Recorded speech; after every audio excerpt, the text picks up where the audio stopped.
Hi everybody, this is Yasin. So from Happy English Tutorial.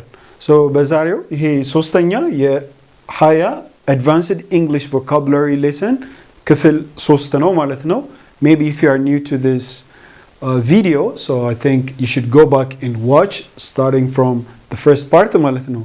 ምናልባት የመጀመሪያችሁ ከሆነ ይሄን ክሊክ ስታደርጉ ወደ መጀመሪያው ፓርት ላይ በመመለስ ተያያዥነት ያለውና ቀጣይነት ያለው ፕሮግራም እንዲሆን ከቪዲዮ 1 ጀምራችሁ ይሄን ቪዲዮ ብትከታተሉ መልካም ይሆናል ማለት ነው።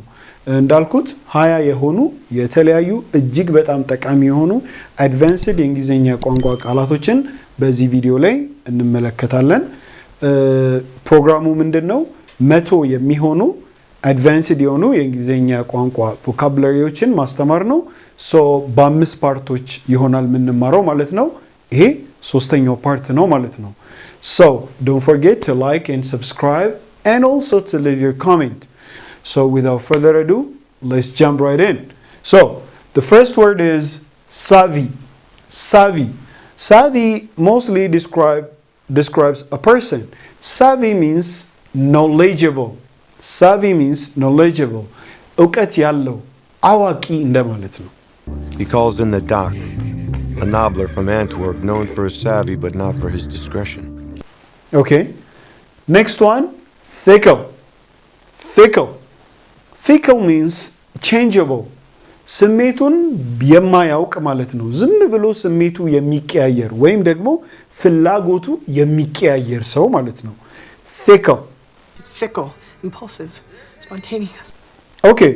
Next one, gloomy. Gloomy is not a positive word. Gloomy means dark. ጨለምተኛ ወይም ጨለማ ማለት ነው። Gloomy. A gloomy thinking. ጨለምተኛ የሆነ አስተሳሰብ እንደማለት ነው። Don't be gloomy, dear. Ancient. Ancient. Ancient. Ancient means very old. ጥንታዊ ወይም የድሮ ጥንት ማለት ነው። This practice exists from ancient time to the modern Indian society. Next one, tremendous. Tremendous. Tremendous means impressive or very large. Most of the time we use this word to express a positive thing. Evan was a tremendous football player on the college level. Ambiguous means something not clear. ግልጽ ያልሆነ ነገር ambiguous ብለን መግለጽ እንችላለን. Next one, sporadic. Sporadic. Sporadic means something happen rarely. ከስንት አንድ የሚከሰትን ነገር sporadic ብለን እንገልጸዋለን ማለት ነው። Next one, this word is really tricky. So amateur, this is how we pronounce, not amateur, better to pronounce amateur. Amateur. Amateur means somebody who is not professional. Even a reasonably good amateur would know it was mathematically the best hand. Okay, irrelevant. Irrelevant. You know relevant. የሚዛመድ ማለት ነው።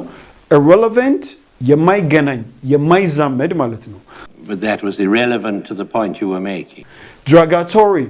Derogatory means a negative comment or critics ማለት ነው። Critical ማለት ነው። Derogatory ማለት ተቺ ማለት ነው።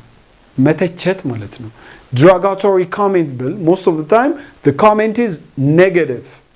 Cool. A derogatory term for redheads. Indifferent. This one is also really tricky. Indifferent does not have any relationship with a word different. Indifferent means it's another word. Indifferent ማለት ምን ማለት ነው? Indifferent ማለት careless ማለት ነው. It means careless. Indifferent. It is only we, with our capacity to love, that give meaning to the indifferent universe. Next one, scarce. Scarcity, you may know it from your another topic. So scarce means እጥረት, not enough. እጥረት የሆነ resource እጥረት ማለት ነው። Even though gentlemen were scarce and there was more than one young lady sitting down without a partner. Subsequent. Subsequent means next. ቀጥሎ ያለ ማለት ነው። Sometimes we say subsequently. That's the adverb form of subsequent. Subsequently ማለት በመቀጠል ማለት ነው። The subsequent death of the Boer prisoner Visser witty. Witty means hilarious or funny. But ምን አይነት ነገር ነው witty የምንለው? ወይ ምን አይነት ሰው ነው witty የምንለው? ቶሎ ቶሎ ሐሳቦች እየፈጠረ ወዲያው ያለምንም ማሰብ የሚናገረውን ነገር እየተናገረ የሚያስቀን ሰው ማለት ነው። A marvelous witty fellow, I assure you. But I shall go about with him. Okay, next one. Tenacious. Tenacious. Tenacious means very strong. Very strong person. Very hard-working person ማለት ነው። No. That the tenacious has been taken. Reluctant. Reluctant. Reluctant means ግትር unwilling የሆነ ፍቃደኝነት የሌለው እምቢተኛ ማለት ነው። And you yourself seem reluctant to see him hanged. Next one. Startling. Startling.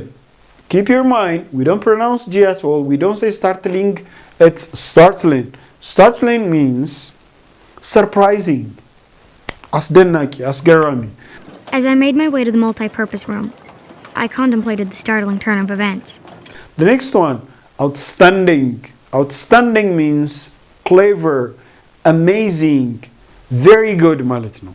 That's the most outstanding answer I've ever heard. Odd. Odd means unique. Something different ማለት ነው. The deal is $7 off for odd jobs every month. Once again, savvy, knowledgeable, የሚያውቅ አዋቂ, fickle, ሐሳቡን በተደጋጋሚ የሚቀያየር ሰው, gloomy, ጨለምተኛ, ancient, very old, ጥንታዊ, tremendous, impressive ሆኖ ትልቅ. Ambiguous means not clear. Sporadic. ከስንት ጊዜ አንዴ የሚከሰት ነገር. Amateur. ፕሮፌሽናል ያልሆነ ባለሙያ ወይም በልምድ ነገሮችን የሚያደርግ ማለት ነው። ያ ማለት ዊክ ነው ወይ አይችልም ማለት ግን አይደለም። Irrelevant. ተዛማጅነት የሌለው. Derogatory. Derogatory. Derogatory. Critical. ተቺ ማለት ነው። ኔጌቲቭ ኮሜንት ማለት ነው። ኢንዲፍረንት እንዳልኳችሁ ኢንዲፍረንት ከዲፍረንት ከሚለው ቃል ጋር ምንም ግንኙነት የለውም። ኢንዲፍረንት ማለት ግዴለሽ ማለት ነው። ስኬርስ እጥረት ሞስትሊ የሪሶርሶች ሰብሲኩዌንት ቀጣይ ኔክስት the following witty funny በተለይ ቶሎ ቶሎ ጭንቅላቱ አንድ ነገር ስንል አንድ ነገር እየፈጠረ የሚያስቀን ሰው witty tenacious hard working very strong reluctant እምቢተኛ ፍቃደኛ ያልሆነ የሚገግም ሰው ማለት ነው። startling surprising አስደናቂ outstanding clever odd different unique ለየት ያለ ነገር ማለት ነው። Okay, this is part 3 video. The lesson, I think you learned something new stuff. So until next time, see you, love you, keep in touch.